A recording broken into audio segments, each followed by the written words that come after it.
नमस्कार, मी गौरव जाधव, वंचित बहुजन आघाडी पुणे शहर पदाधिकारी. गौरव जाधव ऑफिशियल या यूट्यूब चॅनलमध्ये आपलं सहर्ष स्वागत. मागील 3 दिवसापूर्वी आपण ॲडव्होकेट प्रकाश आंबेडकर साहेबांवरती नारायण राणे यांनी जे स्टेटमेंट केलेलं होतं याच्यावरती व्हिडिओ केलेला होता आणि या व्हिडिओला आपण भरघोस प्रतिसाद दिला.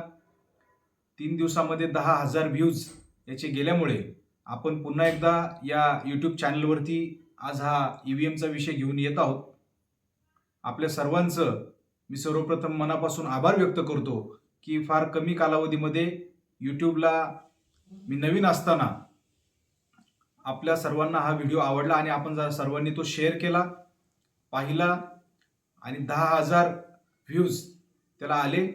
त्याबद्दल मी पुन्हा एकदा आपल्या सर्वांचं मनपूर्वक आभार व्यक्त करतो.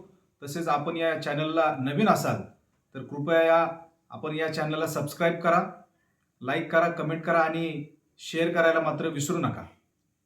तर आजचा आपला विषय आहे की भारतीय जनता पार्टीच्या विजयामध्ये ईव्हीएमचा किती वाटा आहे. मित्रो, नुकत्याच 5 राज्यांच्या विधानसभा निवडणुका पार पडल्या आणि या निवडणुकींचे निकाल हे धक्कादायक असल्याचे आपल्या समोर आले. धक्कादायक यासाठी कारण जे काही एक्झिट पोल्स आपल्यासमोर निवडणुकीच्या निकालांच्या अगोदर आलेले होते यामध्ये भारतीय जनता पार्टी ही कुठेतरी मागे राहते, मोदी लाट कुठेतरी ओसरली आहे आणि काँग्रेसला एक नवीन पद्धतीने त्यामध्ये काँग्रेस थोडंसं पुढे येत आहे अशा प्रकारचे एक्झिट पोल्स सर्वांनी त्या ठिकाणी दिलेले होते. परंतु ज्यावेळेस निकाल आले त्यावेळेस स्पष्टपणे 3 राज्यामध्ये भारतीय जनता पार्टी यांना ही पुढं आपल्याला त्या ठिकाणी पाहायला मिळाली, त्यांना स्पष्ट बहुमत त्या ठिकाणी मिळालं. याच पद्धतीने काँग्रेसला देखील तेलंगणामध्ये त्या ठिकाणी काँग्रेसला बहुमत मिळालं.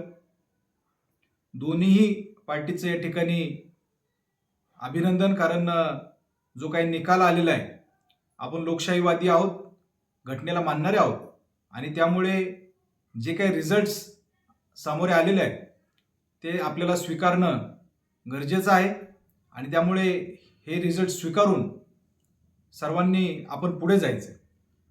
मित्रो, 5ही राज्यामध्ये मग मध्य प्रदेश असेल, राजस्थान असेल, छत्तीसगड असेल, यामध्ये भारतीय जनता पार्टी स्पष्ट बहुमताने पुढे गेली. परंतु तेलंगणामध्ये काँग्रेसला त्या ठिकाणी बहुमत मिळाले, भारतीय जनता पार्टी तिथे हारलेली नाही हे लक्षात घ्या. त्या ठिकाणी काँग्रेसने BRSला हरवले. ही परिस्थिती या निकालांमधून आपल्याला त्या ठिकाणी पाहायला मिळते. त्याच पद्धतीने जर एक्झिट पोल्स जर वेगळा निकाल, वेगळा कल आपल्याला दाखवत होते तर मग हे असं कसं काय झालं. तर पुन्हा एकदा भारतामध्ये ईव्हीएमच्या बाबतीमध्ये त्या ठिकाणी चर्चा चालू झालेली.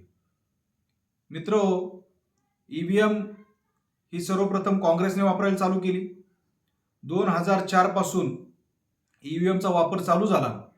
मग तो 2004च्या निवडणुकांमध्ये असेल, 9च्या निवडणुकांमध्ये असेल, 14च्या असेल, 19च्या असेल.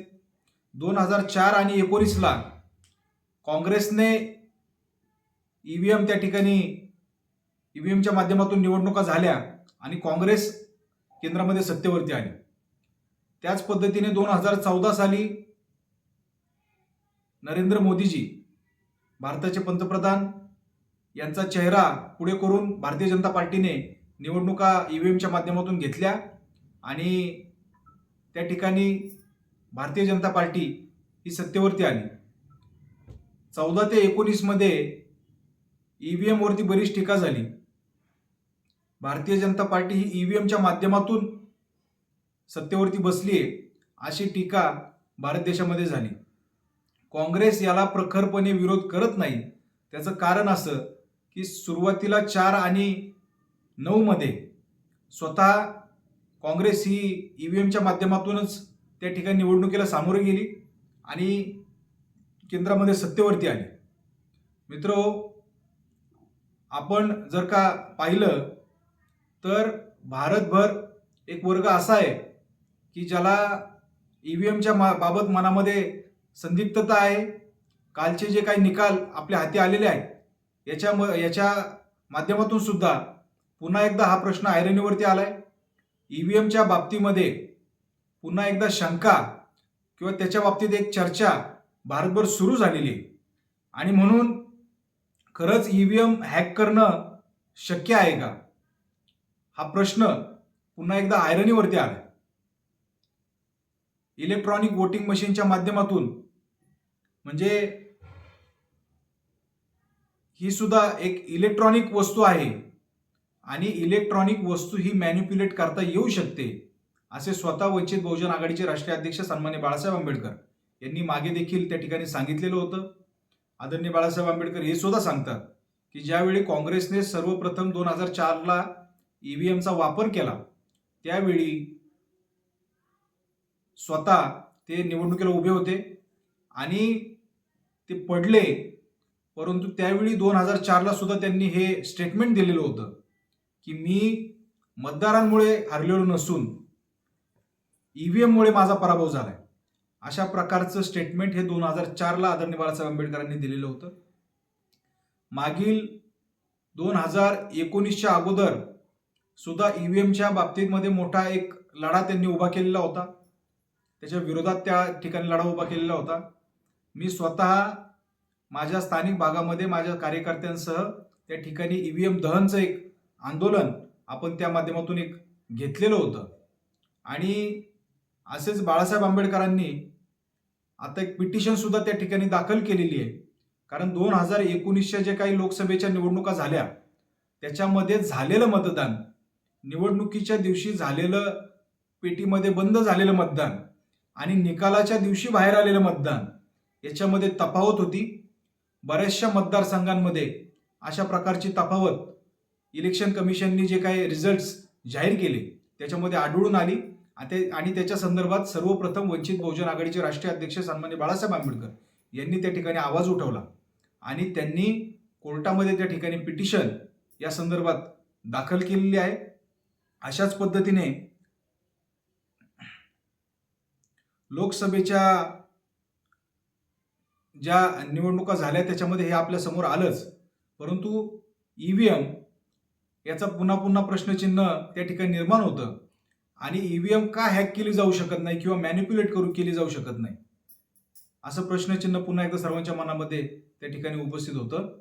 मित्रो, आपण जर आज 2023 मध्ये आहोत आणि 2023 मध्ये जर आपण घराच्या बाहेर 1 किलोमीटर 2 किलोमीटरहून त्या ठिकाणी आपल्या घरातला फॅन चालू करू शकत असो, जर त्या ठिकाणी बटन दाबल्यावरती आपण घराच्या बाहेर असताना सुद्धा आपल्या घरामधली ट्यूबलाईट चालू करू शकत असू, आपल्या घरातला AC ऑन त्या ठिकाणी करत शकत असू, तर अशा परिस्थितीमध्ये मी काल यूट्यूबलाच महिंद्राच्या गाडीचं एक फीचर पाहत होतो. तर त्याच्यामध्ये त्यांनी असं दाखवलं की गाडीचा ओनर हा मुंबई किंवा दिल्लीला आहे आणि त्या ठिकाणाहून 500 किलोमीटर 1000 किलोमीटरवरती तो त्याची गाडी लॉक किंवा अनलॉक करू शकतो मोबाईलच्या द्वारे. अशा प्रकारच्या फीचर्स या ठिकाणी आज अवगत आहेत आणि अशामध्ये ईव्हीएम ही मॅनिप्युलेट का होऊ शकत नाही, अशाच प्रकारचा प्रश्न हा सगळ्यांच्या त्या ठिकाणी मनात आहे. आणि असं जर का असेल, देशभरातून जर का एक वर्ग, संविधानवादी वर्ग जो लोकशाहीला मानतो, अर्थात भारतीय जनता पार्टी, नरेंद्रजी मोदी हे सुद्धा त्या ठिकाणी आम्ही लोकशाहीला मानणारे आहोत, आम्ही संविधानवादी आहोत असं वारंवार बोलत असतात. परंतु माझं या व्हिडिओच्या माध्यमातून त्यांना सर्वांना, भारतीय जनता पार्टीला आव्हान आहे की जर लोकांच्या मनामध्ये, मतदारांच्या मनामध्ये, जनतेच्या मनामध्ये ईव्हीएम बाबत जर प्रश्नचिन्ह असेल तर आपण बॅलेट पेपरच्या माध्यमातून निवडणुका का घेत नाही. अमेरिकेसारखा देश, आज भारत निश्चितपणे अमेरिकेपेक्षा 2 पावलं मागेच आहे, परंतु अशा परिस्थितीमध्ये जो देश पूर्णपणे बऱ्यापैकी विकसित झालेला आहे, भारताच्या 2 पावलं पुढे आहे, असा देश सुद्धा त्या ठिकाणी ईव्हीएम वरती वोटिंग करत नाही किंवा घेत नाही. मग भारतामध्येच हा अट्टहास का? तर मित्रो, या येणाऱ्या निवडणुका या भारतीय जनता पार्टीने जर त्यांना जर खात्री असेल, आत्ताच्या जर निवडणुकांमध्ये अजूनही ते आपल्याला निवडणुकीच्या रिझल्ट्समधून दिसलंय, आणि जर का मोदी लाट ओसरली नाहीये, नरेंद्र मोदींचा करिश्मा चालतोय, भारतीय जनता पार्टीची अजूनही लाट आहे, अशा प्रकारचं जर त्यांचं म्हणणं असेल, तर इथल्या मतदारांना कुठल्याही प्रकारच्या शंकेला वाव न देता त्यांनी बॅलेट पेपरवरती निवडणुका घ्याव्यात आणि होऊन जाऊ दे ना, दूध का दूध, दूध आणि पाणी का पाणी, अशी जर परिस्थिती जर तुम्ही बॅलेट पेपरवरती मतदान घेतलं, तर आम्ही सुद्धा त्या ठिकाणी मानू की बॅलेट पेपरवरती निवडणुका घेऊन सुद्धा त्या ठिकाणी जर नरेंद्र मोदी यांचा करिश्मा चालत असेल, भारतीय जनता पार्टीच जर त्या ठिकाणी निवडून येत असेल, तर या ठिकाणी इथल्या जनतेला, इथल्या मतदारांना शंकेला वाव राहणार नाही. आणि म्हणून या व्हिडिओच्या माध्यमातून आम्ही आपणास आवाहन करतो की आपण येणाऱ्या निवडणुका ह्या बॅलेट पेपरवरती घ्याव्यात. मित्रो, आपण म्हणताल की 3 राज्यामध्ये भारतीय जनता पार्टी जिंकली आणि मग त्यांना तेलंगणामध्ये ईव्हीएम मॅनेज करायला काय हरकत होती? तेलंगणामध्ये का झालं नाही? म्हणजे भारतीय जनता पार्टी जर जिंकली तर ईव्हीएम मॅनेज केली, आणि जर का बीजेपी नाही जिंकली तर त्यावरती तुम्ही बोलत नाही. परंतु मित्रो, तेलंगणामध्ये हे काँग्रेसने बऱ्याच ठिकाणी त्या ठिकाणी टक्कर देण्याचा प्रयत्न भारतीय जनता पार्टीला इतर राज्यातही केला, परंतु त्या ठिकाणी काँग्रेस जिंकली नाही. भारतीय जनता पार्टी ही तेलंगणामध्ये मागच्या वेळेसही त्या ठिकाणी फार कमी, एका हाताच्या बोटावर मोजण्या एवढे त्यांचे आमदार होते, आणि आता सुद्धा त्यांची कुठेही अशी परिस्थिती त्या ठिकाणी नव्हती. BRS तेलंगणाचे जे काही भारत राष्ट्र समितीचे जे मुख्यमंत्री के चंद्रशेखर राव होते, यांनी राष्ट्रीय राजकारणामध्ये त्या ठिकाणी पदार्पण केलेलं होतं. TRS जे काही तेलंगणा राष्ट्र समिती हा त्यांचा पक्ष होता, या पक्षाचं नाव बदलून त्यांनी भारत राष्ट्र समिती असं केलं, आणि काँग्रेस आणि भारतीय जनता पार्टीच्या विरोधामध्ये त्यांनी एक मोठ बांधण्याचा प्रयत्न, एक राष्ट्रीय राजकारणामध्ये येण्याचा, एक पदार्पण करण्याचा प्रयत्न त्या ठिकाणी महाराष्ट्राच्या माध्यमातून त्या ठिकाणी केलेला होता. आणि म्हणून त्या ठिकाणी BRS हारली आणि काँग्रेस जिंकलं, भारतीय जनता पार्टी तर तिथे कुठे नव्हतीच.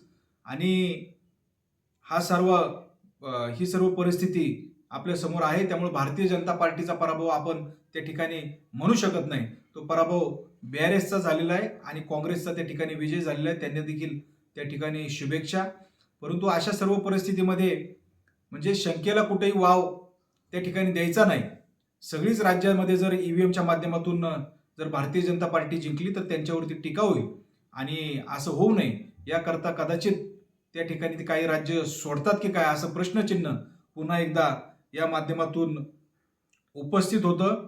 आणि म्हणून येणाऱ्या काळामध्ये म्हणजे माझं तर वैयक्तिक मत असं आहे की ईव्हीएम ही लोकशाहीला निश्चितपणाने घातक आहे. भारतातील बहुतांश वर्ग हा अशाच प्रकारचा त्यांचा कल आहे. आदरणीय बाळासाहेब आंबेडकरांनी सुद्धा आजच पत्रकार परिषदेच्या माध्यमातून त्यावरती काही गोष्टी बोललेत. त्याच पद्धतीने मागे सुद्धा त्यांनी एक भूमिका या ठिकाणी जाहीर केली की अशी जर परिस्थिती ईव्हीएमच्या बाबतीत असेल तर भारतातल्या सर्व विरोधी पक्षांनी त्या ठिकाणी ईव्हीएमवरती निवडणुका घेऊ नयेत, आणि बॅलेट पेपरवरती जर निवडणुका झाल्या तरच आम्ही निवडणूक प्रक्रियेमध्ये सहभागी होऊ, अशा प्रकारची भूमिका ठामपणाने घ्यावी, अशी मागणी आदरणीय बाळासाहेब आंबेडकरांनी, अशी भूमिका त्या ठिकाणी सर्वच भारतातील विरोधी पक्षांच्या समोर त्या ठिकाणी ठेवलेली आहे. आणि म्हणून येणाऱ्या काळामध्ये अशाच प्रकारची भूमिका सर्व म्हणजे मागे मीडियावरती आपले प्रवक्ते पाठवायचे नाहीत, अशा प्रकारची भूमिका इंडिया अलायन्सने काँग्रेस आणि त्यांच्यासोबत असणाऱ्या इंडिया अलायन्समध्ये असणाऱ्या पक्षांनी घेतली. परंतु ही भूमिका फक्त त्या ठिकाणी पुरेशी नाहीये. आपल्याला जर ईव्हीएमच्या माध्यमातून जर का लोकशाहीला धोका आहे हे समजत असेल तर निश्चितपणाने ईव्हीएमला थांबवण्यासाठी, लोकशाही वाचवण्यासाठी, डॉक्टर बाबासाहेब आंबेडकरांनी दिलेली घटना या ठिकाणी वाचवण्यासाठी आपण त्या ठिकाणी बॅलेट पेपरची मागणी केली पाहिजे, आणि ती जोरात त्या ठिकाणी सर्व स्तरातून होणं गरजेचं आहे. निश्चितपणाने महाराष्ट्रातले सुद्धा या चळवळीमध्ये इतर पक्ष सुद्धा, विरोधी पक्ष त्या ठिकाणी समाविष्ट होतील, अशी आपण अपेक्षा किंवा एक आशा या ठिकाणी बाळगू आणि थांबू. धन्यवाद. जय भीम, जय भारत.